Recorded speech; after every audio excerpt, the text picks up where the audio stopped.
I'm here in Kyiv at a location, a very quite incredible location. I don't know if you can get a sense of some of these buildings.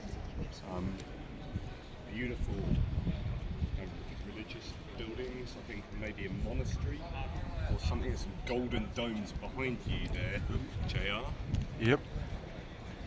So yeah, quite an incredible place to stage this. These are all the NAFO trucks that have been fundraised to go to the front line. Most of them appear to be Jake Bro trucks because he, of course, has done two lots of $1 million fundraising campaigns to fundraise for a huge number of trucks, which is absolutely fabulous. Some of these trucks are black. They'll be going to maybe intelligence services or other units. Other ones are your regular grey ones. A lot of them have these electronic warfare units will be going. They obviously don't sit on the bonnet, but they will be going with the vehicles along with lots of other equipment. Some of the equipment stacked in the back, or they'll have spare tyres.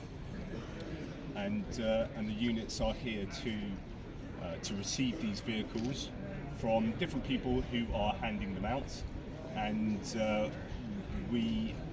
some of us, such as myself, Greg Terry, Rick the Ukrainian, will be handing over these vehicles and the patches to them and having a little interview with each of the units, and that will go on the NAFO video montage of today's convoy. I think this is the 37th convoy.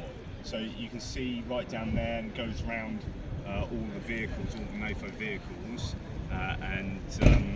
yeah, it's absolutely fantastic to see such support for the Ukrainians here manifested in these vehicles and the equipment that goes with them. And actually, there are a lot of drones as well.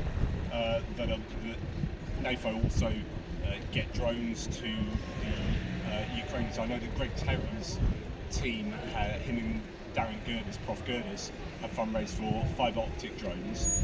They've done a really good job there, so that's something they are focusing on at the moment, which is fantastic. Anyway, I'll be interviewing some of these units in half an hour or so, and hopefully that will go okay.